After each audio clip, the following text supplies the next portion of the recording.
దీక్ష ఏదైనా మాల వేసుకున్నప్పుడు నియమాలు ఏ రకంగా పాటించాలి అంటే ఏదైనా మనం దీక్ష తీసుకున్నా లేదా ఏదైనా మాల వేసుకున్నప్పుడు కూడా ప్రతినిత్యము బ్రహ్మముహూర్తంలో అనగా సూర్యోదయానికి ముందే కాలకృత్యములన్నీ కూడా పూర్తి చేసుకుని చక్కగా పూజనంతా కూడా సూర్యోదయానికి పూర్వమే పూజ చేసుకోవాలి.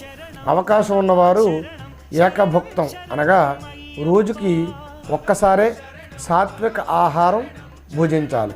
ప్రధానంగా దీక్షలో ఉన్నప్పుడు పగటి వేళలో నిద్ర చేయడం లాంటివి అస్సలు పనిచేయదు. ఎప్పుడూ కూడా అమంగళకరమైన పనులు మాటలు కూడా మాట్లాడకూడదు. చక్కగా మన ఉద్యోగము వ్యాపారము చేసుకుంటూనే దీక్షను కొనసాగించాలి.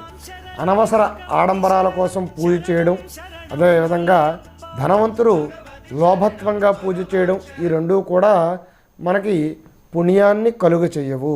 డబ్బు ఉన్నవారు లోభత్వం చూపడం, అదేవిధంగా లేనివారు ఆడంబరంగా చేయడం కోసం అప్పు చేసి మరీ ఖర్చు చేయడం, ఈ రెండూ కూడా చాలా తప్పు అయినటువంటి పద్ధతులు.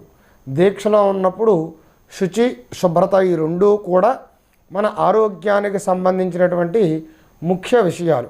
బయట హోటల్లో తినడం, అదేవిధంగా అతిగా తినడం లాంటివి చేయకుండా మన గృహంలోనే శుచిగా శుభ్రంగా చేసినటువంటి ఆహార పదార్థాలను దీక్షలో తీసుకోవడం ప్రధాన భాగం.